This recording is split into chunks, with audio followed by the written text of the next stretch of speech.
안녕하십니까. 오늘 미래선교연합회에서 오늘은 창동진실교회를 탐방했습니다. 창동진실교회는 한양수 목사님이 직접 설립을 하셨고 또 후임까지 내정해서 지금 원로 목사로 계시는데 들어오면서 좀 생각했어. 목사님 인간적으로 아깝겠네. 우리 계속 크게 목사님들이 남한테 후임자한테 가족 아니면 남한테 낸다는 건 상당히 쉽지는 않은 거다 이렇게 생각을 하면서 또 이렇게 실질적인 땀이 많이 흘리고 또 어려움도 있었고 희노애락도 있었고 그럴 줄도 있습니다. 지금 원로 목사님으로서 뒤에서 딱 예배를 드리는 한양수 목사를 생각하면서 겸손하신데 지금 잠깐 오늘 예배 드리면 심정을 잠깐 물어볼까요? 목사님 오늘 설교도 좋게 하셨는데 한마디. 예. 사도 바울이 고린도 교회를 향해서 한 말인가? 나는 심었고 아볼로는 물을 주었을 때 하나님은 자라나게 하셨느니라. 아멘. 처럼 우리 창동 진실교회를 하나님께서 이제 세우셨고 진행하시고 계신 것으로 이렇게 생각하고 믿고, 저는 이제 하나님의 그 하시는 일에 순종해서 심는 일을 했고, 후임자 우리 유홍열 목사님은 물 주는 일을, 설교하는 일을 잘해요. 여예요? 네? 유홍열 목사님. 네. 그래서 물 주는 일을 잘해요. 네. 그러니까 하나님이 자라나게 하시는 거죠. 아멘. 네. 그래서 얼마나 감사한지 모르겠어요. 제가 생각할 때는 조그맣게 교회가 하나 개척해서 세워졌지만 이제 자칫 잘못하면 전세 교회가 되면 문 닫을 확률이 있잖아요. 그냥 이렇게 조그맣게 아담하게라도 교회가 터위에 세워지면 주님 오실 때까지 가지 않겠느냐, 그런 생각을 하면서 감사하고 계속 부흥과 발전으로 이어져가서 오늘 또 와서 기도할 때 하나님의 거룩한 뜻이 이 교회를 통해서 계속 이루어져 가기를 바란다고 그런 기도도 했고, 그런 마음으로 감사한 마음, 기쁜 마음으로 지내고 있습니다. 우리 다른 유명한 교회 이름은 밝히지 않겠지만은 그분이 교회를 열심히 해서 잘 안정되고 원로로 물러나면서 후임자가 차기에 어느 행사되면 원로 목사 한번 모시자 그랬더니 거기 있는 장로들과 목회자들이 못 세우게 해서 싸움이 일어나가지고 원래 원로 목사를 그냥 뜯으러 패고 폭행까지 일어난 사건들도 제가 봤거든요. 근데 원로 목사님이 그쪽 파에서 경찰에 신고를 했는데 원로 목사님이 그럴 필요 없다, 그렇게 무마를 한 원로 목사님 이름이 기억납니다. 하여튼 간에 이 원로와 지금 후임자의 목회자가 이렇게 하나가 되고 형제 동거함 같이 아름답게 되는 것은 우리 한양수 목사님의 인덕과 또 인격이 또 그들을 또 감동시키신 것 같아요. 이 교회를 언제 설립을 했죠? 진지가? 1970년 1월 1일 날. 1970년 1월 1일이요? 그러시군요. 성북시장 2층 8평에서 시작했어요. 신일중고등학교 앞쪽에 성북시장이 있어요. 그 2층 8평을 얻어서 시작을 했어요. 목회자들은 본인이 교회를 설립해서 후임한테 잘 진행하는 것을 진짜 큰 또 낙으로도 삼고 또 그렇게 목표를 삼는 분이 많은데, 우리 그런 점에서 우리 한양수 목사님 또 이 비록 대학교 선교실에서 우리가 설교했지만 이전까지 노고 했다 박수 한번 부탁합니다. 박수 한번 부탁합니다. 그럼 여기에서 한마디 우리 백남님 목사 한마디 노고를 칭찬 한번 해주세요. 같은 연세가 비슷하니까. 참으로 한양수 목사님 훌륭하신 목사님이라고 마음속에 늘 생각하고 있습니다. 참 어떻게 옆에서 보면 예수님 닮은 목사님 같다. 그런 생각을 하고 오늘 실제 와서 보니까 참 너무 훌륭하고 또 훌륭합니다. 또 이렇게 원로 목사님이신데 그 마음에 또 나는 원로 목사인데 이만큼 그 뭐라 그럴까 그동안 내가 열심히 해서 이런 아름다운 교회를 세웠다라는 이런 생각보다는 오히려 영성에 대해서 더욱더 전진하시고 말씀의 깊이를 또 깨달으시고 지금도 기도하시면서 주님과 교제하시고 깨우쳐 가시는 이런 모습을 볼 때 너무 참 귀하신 분이다 이렇게 말씀 생각하고 쉽지 않거든요 그게. 근데 그런 마음 주시는 하나님께 참 감사를 드려야겠고 실상 진실교회는 복된 교회다 그런 생각이 들어갑니다. 앞으로도 더욱더 깊은 물가로 들어가셔서 더 깊은 영성에 들어가실 수 있는 그런 귀한 목사님으로 거듭나시기를 바라면서 감사합니다. 박수를 감사합니다.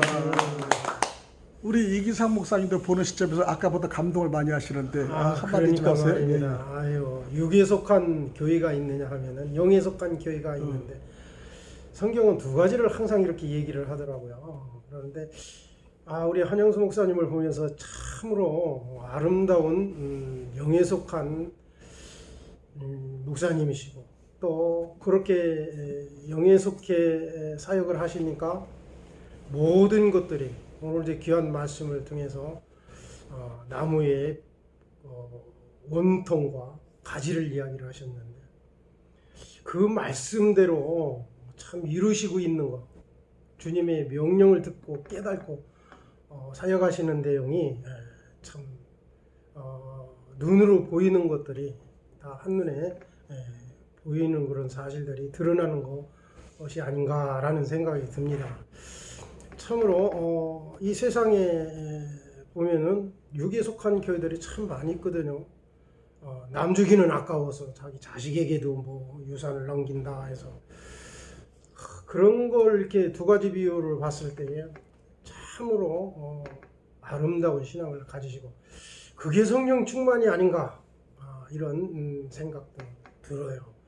그래서 물론 오늘 주신 말씀처럼 가지가 원통에 붙어가지고 열매를 많이 맺어야 하나님이 영광 받으시고 기뻐하신다고 그랬는데 그 말씀과 같이 말씀으로 하여금 말씀으로 살게끔 가르치고 본인이 몸소 보여주신 것을 느낄 수가 있어요. 많은 원통에 붙어서 그 가지가 많은 열매를 맺을 수 있도록 하나님께서 기뻐하시는 일의 사역을 지금도 하고 계시는 것을 볼 수가 있어요. 참 좋으신 목사님이십니다. 이 세상에 제가 어렸을 때 시골교회 개척한 생각이 나더라고요. 우리 내가 처음에 어렸을 때 다닌 그 교회는 장로님이 목회를 하셨어요. 평양에서 오신 장로님이신데 그 장로님께서 개척교회를 9군데를 했다고 그래요. 그게 70년대였어요. 야, 그래 제가 이제 결혼식 할 때도 그 장로님이 주례를 교회에서 세워 주시고 축복을 해 주셨는데 그 장로님이 참 물컥 마음에 떠오르요. 이문경 장로님이시라고. 참 그 개척을 아홉 교회를 개척하셨다라는 그 생각이 나길래 말씀을 드리고자 하는 내용인데 우리 한영수 목사님은 거기에 비하면은 교회 한 분에게 개척하셨잖아.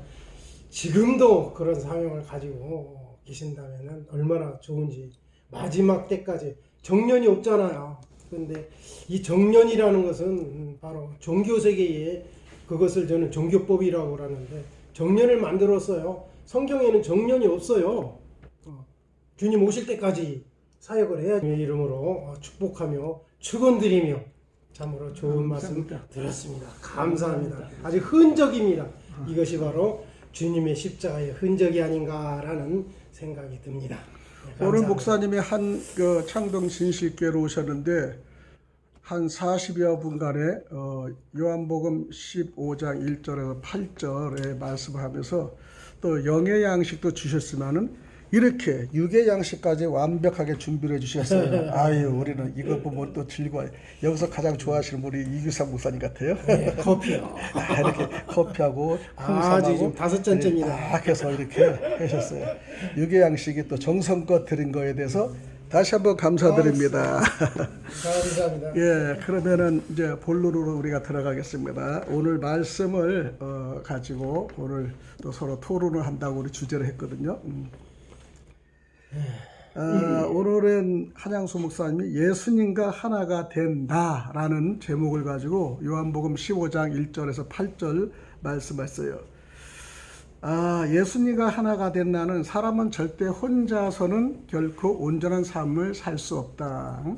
나무에서 떨어진 가지가 생명을 유지할 듯이 우리는 아무것도 할 수 없다는 것을 우리는 볼 수 있는데 우리에게 가장 중요한 영적 진리를 말씀하시면서 또 한양수 목사님은 좀 순수한 데가 있어요. 연세가 있음에도. 왜냐하면 이 시간에 오늘 아침에 깨달았다, 언제 깨달았다 이거를 솔직히 고백하시는 분이기 때문에 사실 자기 자신을 낳고 솔직히 고백하기 쉽지 않거든요. 근데 한양수 목사님께서 이 교회를 후임자한테 하고 지금은 성도같이 뒤에서 자세를 예배를 드리는데 지금부터 하시는 목회가 더 진짜 목회야. 네? 이거 삶과 방송을 통해서 초교파로 그 다음에 또 전 세계를 하는 거 이것이 더 큰 사역을 하는 줄 믿습니다. 우리 교회 이영수 목사님이 목회를 하고 우리 교회에 오셔가지고 70이 넘으신 그때 한번 작년인가 재작년 때 이렇게 고백한 적이 있어요.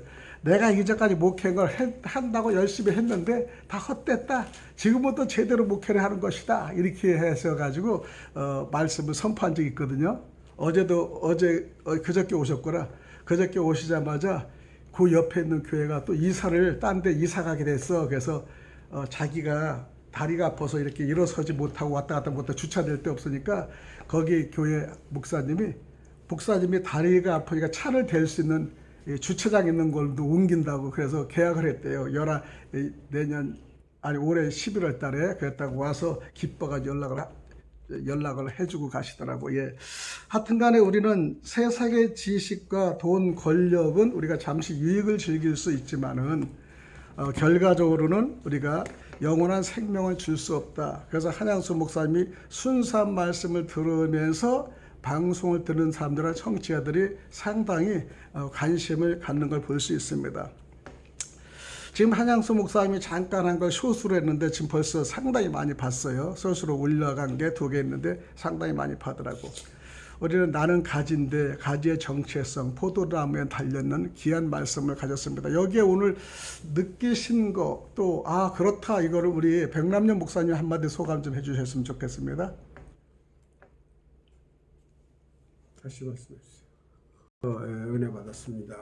그래서 지금 연세가 많으시고 이러신데도 말씀을 연구를 하시고 기도를 하시면서 주님과 늘 교제를 하시고 또 그리고 새로운 그 영성 안으로 들어가려고 하시는 그 뜻이 참 좋으시고 너무 감사하다 그런 말씀을 들으시고 앞으로 이제 장동 친실교회의 그 많은 성도님들에게 좀 더 큰 은혜를 그동안에 다 못 주셨던 걸 더 보충해 주시는 그런 목사님이 아니신가를 생각해 보면서 감사를 드리고 있습니다. 감사합니다. 네. 우리가 그 열매나 이 가지를 보면 하나가 된 삶의 결과는 열매인데요. 우리 목사님이 귀한 교회 열매, 성도 열매를 이루신 거는 사실이에요. 하나님은 더 크고 더 작고가 문제가 아니라 실질실생인 증거를 남는 것이 얼마나 중요한지 결과가 남았잖아요. 목사님은 일단 우리는 주님 안에 거하는 자는 성령의 열매, 즉 갈라디아 5장 22절과 23절의 말씀대로 사랑의 행위, 복음의 열매를 맺은 것을 볼 수 있습니다. 근데 아까도 우리 백 목사님과 우리 한양수 목사님이 성령 받아야 된다 이 말씀을 사실 했거든요. 그러니까 백남년 목사님의 의도는 성령은 받아야 된다고 하는 것이 아니라 하는 의도가 분명히 있었어요. 근데 성령은 받아야 되는데 성령을 어떻게 받느냐? 이 결과를 가지고 아까 얘기한 적이 있었거든요. 근데 저는 이제 간단하게 정립하면은 성령 충만 받으려면 우선은 말씀에 순종해야 된다는 것이 생각이 우선 말할 수 있습니다. 에베소서 5장 18절에는 술 취하지 말라 이는 방탕한 것이니 오직 성령으로 충만함을 받으라. 근데 아까 설교에서 성령 취한 거, 술 취한 거에 대해서 두 가지를 비유를 아까 하신 게 있거든요. 근데 뭐든지 하나는 취했어. 그 성령에 취한 자와 술 취한 자의 활동과 방향성은 틀리다는 걸 분명히 얘기했습니다. 그래서 우리가 성령의 충만을 받아야 되는데 우리 안에 성령 충만, 내가 주인의 자리를 비워드리고 성령께 충만할 때만이 가능한 거예요. 내가라고 하는 숫자에서 성령 충만 받을 수가 없습니다. 내가 아닌 주님께 비워주는 자식, 그게 순종의 삶이잖아요. 여기에 대해서 우리 이규상 목사님은 어떻게 생각을 하셨나 한번 나누시기 바랍니다. 술 취한다 그러니까 육에 상관된 것으로 보면은 기본적인 거거든요. 사람이 살면서 술 취하면은 방탕된 허황된 말, 이렇게 도덕과 윤리를 벗어나는 짓, 이런 걸 이제 많이 하는데 실질적으로 술이요 약도 될 수도 있어요. 요즘에 막걸리는 뭐 암의 항암 역할도 하고 그런데요. 그래서 이 술은 어떤 걸 성경에서는 이야기하고 있는가를 찾아야지 되거든요. 술 취하지 마라 그러니까 우리가 일상적인 육에 상관된 것으로 본다면 그렇게 해석을 하고 있는데 저는 그 내용을 성경적으로 보자 그렇게 하나님 말씀, 하나님께서 술 취하지 마라, 안 취한 사람을 취한다라고 이렇게 얘기를 했을까? 이걸 의심해봐야지 될 문제거든요, 성경은요. 근데 왜 술 취하지 말라고 그랬을까? 그런데 그 술 취함이 보면은 그 누가복음 21장에 이렇게 가서 보면은요, 세 가지 시험에 지구촌에 거하는 모든 이들에게 임한다 이렇게 되어 있어요. 그럼 방탕함과 술 취함과 생활의 염려 이렇게 말씀하고 계시는데 그러면은 방탕은 무엇을 방탕이라고 얘기했는가? 그럼 이걸 세상적으로 볼 것인가? 라고 의문을 가질 수밖에 없는 거죠. 그래서 성경을 더 자세히 살펴보니까 하나님께서 천국 갈 수 있는, 천국 나라를 갈 수 있는 문을 찾지 못하는 것을 방탕함이다 이렇게 말씀하고 계시더라는 거예요. 그리고 또 그게 이제 계시록에서 보면 12문 12진주라고 이야기를 해요. 그 문을 찾지 못하는 것을 방탕하고 있다 이렇게 표현을 하고 있는 말씀이 아닌가 이렇게 저는 영적으로 해석을 하고 또 술 취하지 말라 이렇게 얘기를 하는 걸 보면은 그러한 술 취하는 것을 술 연구할 문제가 아니더라고요. 이게 그러다 보니까 세상 설교를 하다 보면은 이렇게 술 연구를 많이 하더라고요. 근데 이 말씀을 읽고 난 다음에는 내가 잘 아는 시골의 부잣집 도갓집이라고 그러죠. 술 만드는 집을. 이제 막 이런 얘기를 하고 이제 그분이 뭐 예수 믿어서 장로가 되고 헌금도 많이 하고 막 이런 얘기들을 이제 하는 걸 볼 수가 있는데 그런 내용으로는 성경 안에 들어갈 수가 없는 것을 발견하게 되었죠. 그래 술 취하는 건 뭐느냐 그랬더니 바로 다른 그 문을 찾지 못하는 것, 또 바로 다른 문으로 영과 육을 구별하지 못하는 것을 바로 주님께서 하시는 말씀을 영과 육을 분별하지 못하더라 이 말이죠. 술이 취하면은. 그러니까 어디에 취해야 되냐면요. 술 취하지 말라 하면은 술을 취하라는 것으로도 볼 수 있다라는 거죠. 성경은요. 그래 취하라는 건 뭐고 취하지 말라라는 건 무엇인가라는 것을 이해를 해야지만 이 말씀을 이해할 수가 있다라는 것을 저는 말씀드립니다. 물론 이제 생활의 염려라고 그러면 이제 바로 유다를 표현할 수도 있고 또 그 돈을 사랑하다가 이렇게 죽게 되는 것, 세상의 염려죠. 생활의 염려니까 돈을 사랑하다가 이제 이런 내용이 되겠죠. 돈을 사랑한 사람은 이제 우리가 유다서에서도 보면은 잘 표현하고 있습니다. 또 구약에서도 나귀와 싸운 사람이 있어요. 선지자가 돈을 사랑하고 돈을 받고 한 사람들이. 그래서 발람과다 이렇게 얘기를 하죠. 이런 것들을 임하는 이 세 가지 시험이 누구나에게도 다 이 시험이 온다라고 이야기를 하고 있습니다. 누가복음 21장 34절 이렇게 이하로 보면은요. 이런 시험 속에서 벗어나고 또 한 가지 말씀을 드린다면 성령이 이제 뭐 충만함을 받으라 그러면 계속 그거 이제 논쟁이 많이 일어나고 있는 내용들이에요. 그래서 저는 이것을 충만하다라고 할 때는 66권을 통달할 수 있는 사람이 성령 충만한 사람이다 그래요. 배우고 가르치다. 그러니까 아는 게 힘이다. 저는 이렇게 봐요.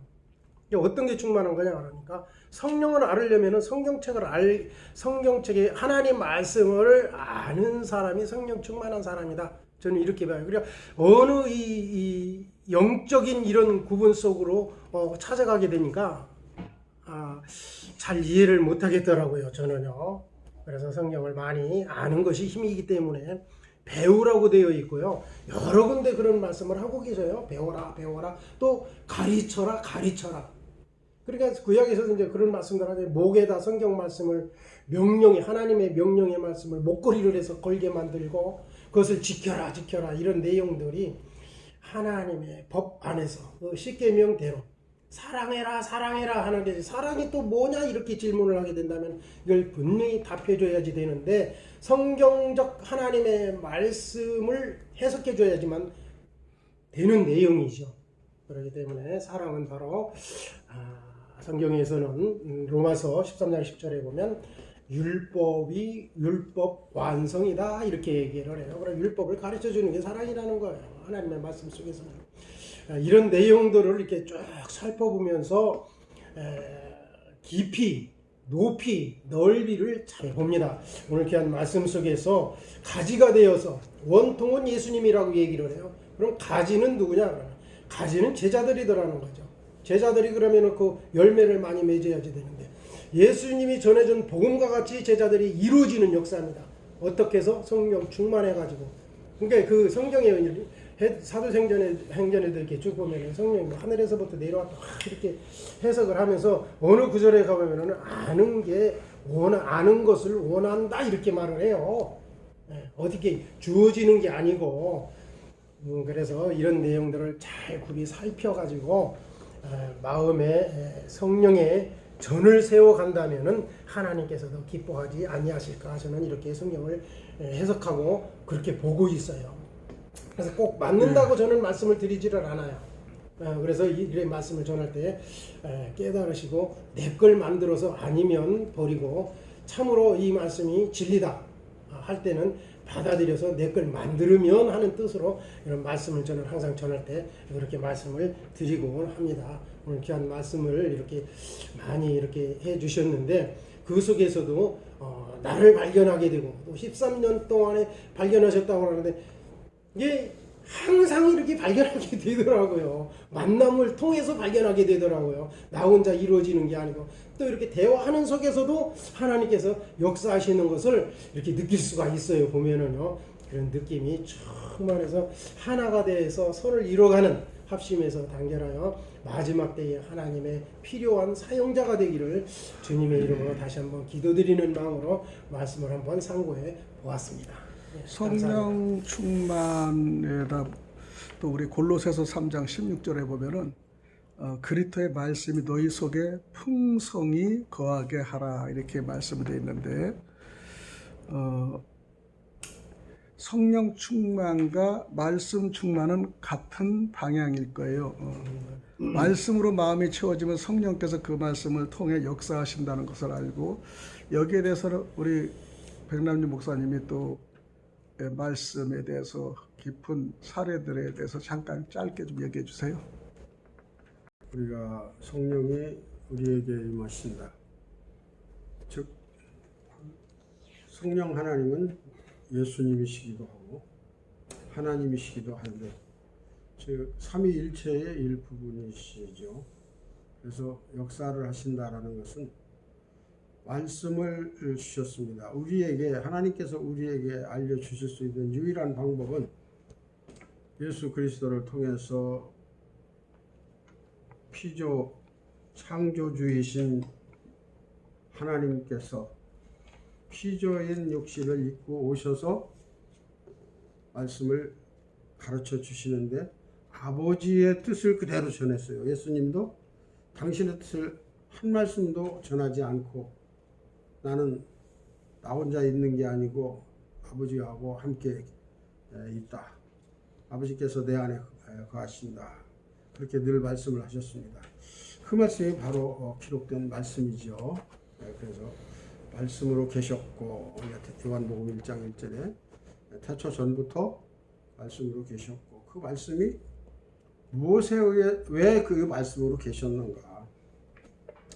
보통 문자적으로 이렇게 우리가 해석을 하고 또 이렇게 하다 보니까 육신적 삶과 우리가 하나님의 형상을 닮은 사람이라고 이렇게 이야기를 하는데 이 모양이 하나님의 형상을 닮은 게 아니고 우리에게는 하나님의 형상인 거룩한 영이 들어 있을 수, 즉 함께 하실 수 있는 사람이라 그 말입니다. 하나님의 형상을 가진 사람이다 이 말입니다.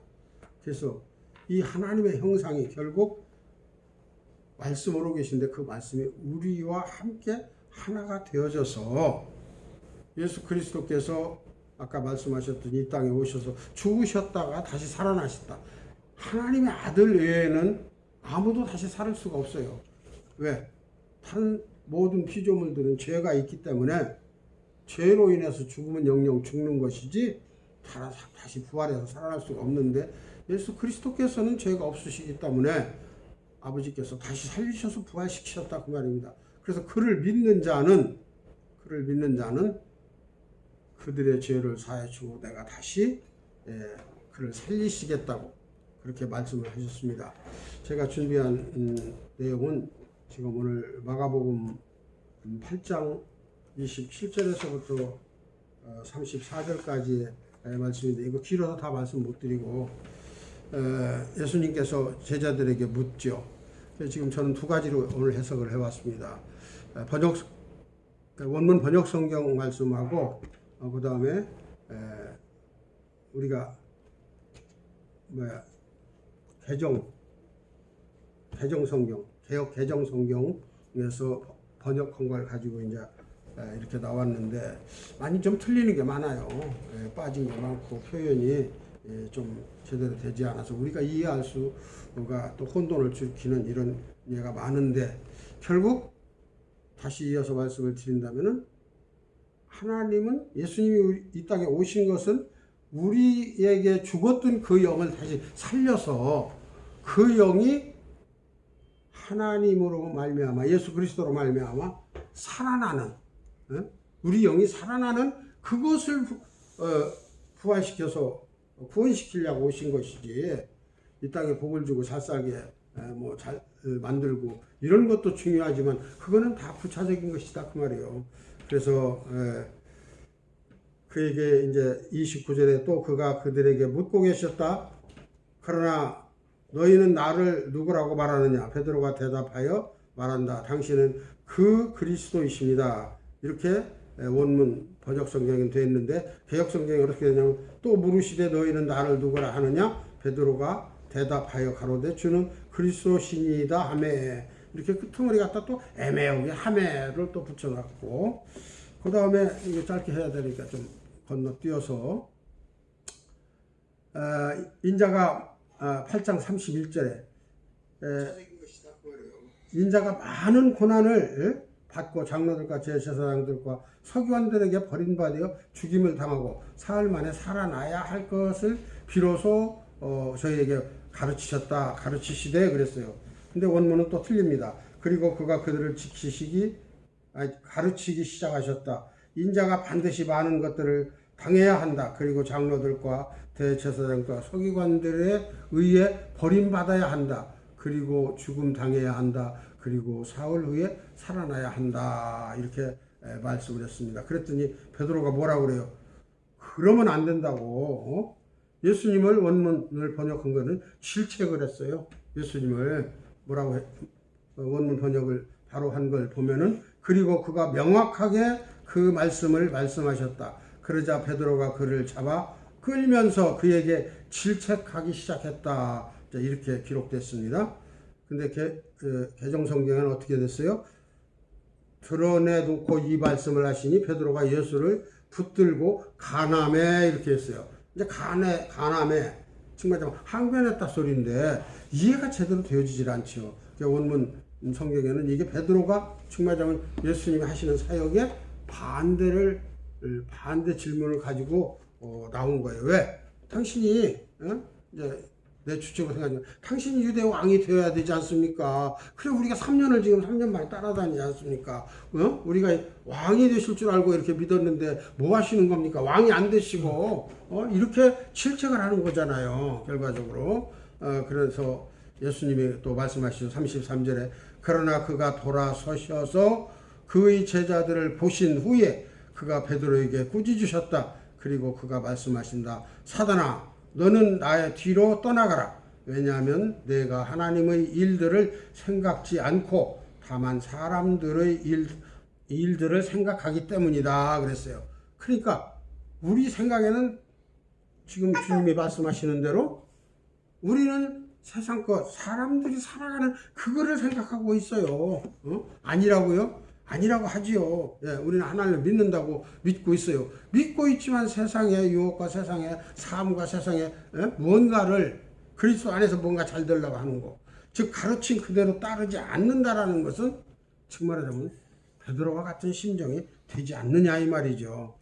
그래서 오늘 본문에 말씀하시기를 34절에 그리고 그 무리가 제자들과 함께 부르신 후에 그들에게 말씀하시다. 만일 누구든지 나의 뒤를 따르기를 원한다면 그는 자기를 부인하라 그랬어요.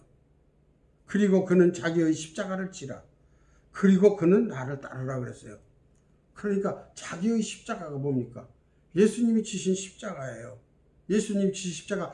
우리는 십자가에 달리신 그 고통의 십자가만 생각을 하는데 그 고통의 십자가를 앞서 즉 천지를 창조하실 때 아버지와 함께 계셨던 그 모든 부귀영화를 다 가지고 계신 분이 낮고 낮은지 정말 소돔과 고모라 같은 이 땅에 오실 때에 그 엄청난 짐을 지시고 오셨다 그 말입니다. 그래서 사역을 하시는 동안에도 얼마나 쫓겨다니셔야 되고 그들에게 4,000년 동안 가르쳤던 유대인들에게 핍박을 당해야 되고 대제사장들 서기관들에게 당해야 되고 또 그들 손에 돌아가실 것을 알고 오시잖아요.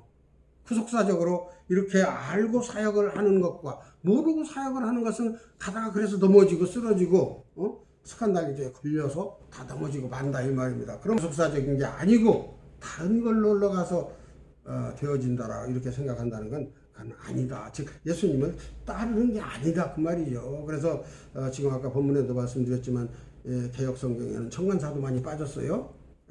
또 그리고 거기에 이어지는 그리고라는 단어가 다 빠져 있습니다. 그리고인데 여기 그리고가 거의 하나도 없어요. 그리고는 연이어서 아닙니까? 근데 그런 것들이 다 빠진다라는 것을 저는 다시 한번 말씀을 드리면서 참 우리가 어려운 길을 우리가 택한 것 같지만 우리가 택한 게 아니잖아요. 하나님이 불러주신 거예요. 감사한 거예요.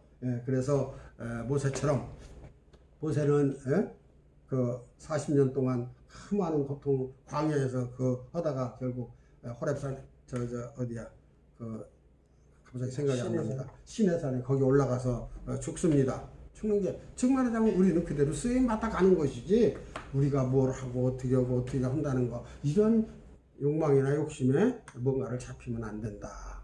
그런 생각을 하면서 말씀을 한번 생각해 볼 때 참으로 진실교회 성도님들은 우리 한양수 같은 목사님으로부터 세운 그 터를 받으셔서 너무 감사하다. 너무 귀하신 분을 모시고 이렇게 신앙생활을 하게 돼서 참 귀하다. 그런 말씀이 진실이 아멘이지 않습니까? 주님이 원하시는 그런 아멘 교회에 와서 우리가 또 이렇게 토론하게 돼서 너무 기쁘고 즐겁습니다. 반갑습니다. 하나님 함께 해주시고 이 소리 다 들으실 줄로 믿고 우리에게 큰 역사를 이루어 주실 줄로 믿으면서 말씀을 맺습니다. 감사합니다. 좋으신 말씀 너무 감사하고요. 이제 마지막으로 한 가지 더 질문. 예수님과 우리가 하나 되기 위해서 실천할 수 있는 여러 가지 공약들이나 또 약속들이 있는데 뭐 성령 충만 받아야 되고 회개해야 되고 말씀에 깊이 들어야 되고 다 그렇게 맞죠? 우리 함께 목사님들과 서로 교제하면서 말씀을 진리를 나누면서 또 서로 위로하고 또 서로 말씀을 또 전달할 때 저 말씀이 나한테는 참 위롭구나 느끼고 우리가 대듣게 할 시간이 됐으면 좋겠어요. 오늘 한양수 목사님 오늘 마무리에도 어떤 이 두세 분의 목사님 말씀에 또 오늘은 이게 있었구나 또 느끼시는 거 있으면 말씀해 주세요.